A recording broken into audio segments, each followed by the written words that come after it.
Gelinin annesi, farkında olmadan size bu konuda bilmeniz gereken her şeyi açılış logolarında söyler, beklenen Netflix logosu ve düşük bütçeli komedilerde uzmanlaşmış, adını hiç duymadığım bir şirket olan Motion Picture Corporation of America'nın logosu. Dumb and Dumber, A Christmas Prince ve The Princess Switch serileri ve bu yılın başlarında Irish Wish gibi. Filmografilerini bilmesem bile, yine de bu logonun size film hakkında her şeyi başlamadan önce anlattığını söyleyebilirim çünkü, Motion Picture Corporation of America, şimdiye kadar bir film stüdyosu için en genel isim gibi geliyor ve gelinin annesi de maalesef bir o kadar genel isim gerçekten durumu daha da kötüleştiren bir avuç önemli ayrıntı dışında, alabildiğiniz kadar romantik bir komedi. Hikayemiz, Brooke Shields'ın canlandırdığı genetikçi Doktor Lana Winslow'un, Miranda Cosgrove'un canlandırdığı kariyer Instagram fenomeni kızı Emma'dan beklenmedik bir ziyaretle büyük bir haber almasını konu alıyor. Bir ay sonra Tayland'da evleniyor. Haberin ani olmasına rağmen Lana, kızı adına mutludur ve Tayland'a vardıklarında her şey yolunda görünmektedir. Ta ki Lana, kızının Benjamin Bratt'ın canlandırdığı üniversitedeki eski erkek arkadaşının oğluyla evleneceğini öğrenene kadar. İkisi, çocuklarının düğünü uğruna bunu bir arada tutabilecekler mi? Peki kızının gerçek aşkı yaşadığı bu dönemde Lana kendi aşkını bulabilecek mi? Gerektiği yerde itibar etmek gerekirse,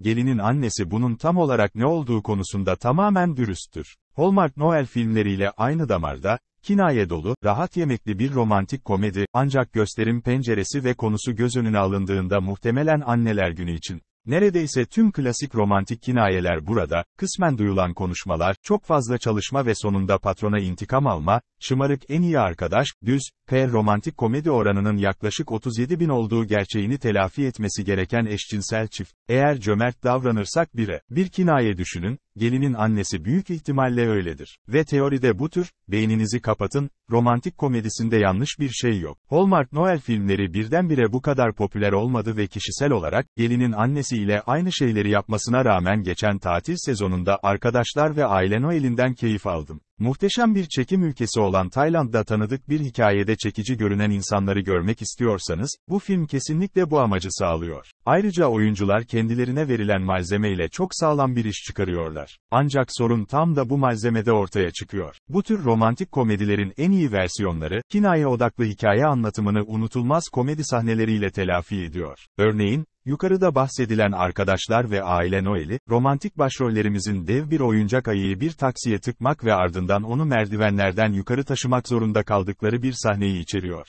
Komik, benzersiz ve filmi ilk izlememin üzerinden neredeyse 6 ay geçmesine rağmen hala hatırlıyorum. Gelinin annesinin böyle bir şeyi yok. Her komedi parçası, daha önce başka, daha iyi filmlerde milyonlarca kez gördüğünüz bir şey gibi geliyor. Adamların kasıklarından darbe alması, suya düşen insanlar, bu tür şeyler. Son derece yetenekli komedyenlerin hiçbiri burada gerçekten komik olma şansına sahip değil. Miranda Cosgrove'un, Emma'ya hem yeteneğini hem de iş hayat dengesiyle mücadele eden bir etkileyici olarak karakterinin öyküsündeki gerçek potansiyelini verirken ne kadar boşa gittiğini görmek özellikle hayal kırıklığı yaratıyor. Ancak çok büyük ve kapsayıcı bir sorun olmasaydı, bunların hepsi hala büyük ölçüde affedilebilir olabilir. Lana ile eski sevgilisi Will arasındaki temel romantik ilişki. Lana'nın gelinin annesi ve Will'in damadın babası olduğu göz önüne alındığında, bu ilişki en iyi ihtimalle tuhaftır ve film bunu asla kabul etmez. Başlangıçta Emma'nın nişanlısıyla kendisinin üvey kardeş olduğunu öğrenmesi durumunda düğünü iptal etmesiyle ilgili tek bir şaka var, ancak film başka hiçbir noktada Lana ve Will'in romantik bir ilişkiye sahip olmasının ne kadar tuhaf ve iğrenç olduğunu kabul etmiyor.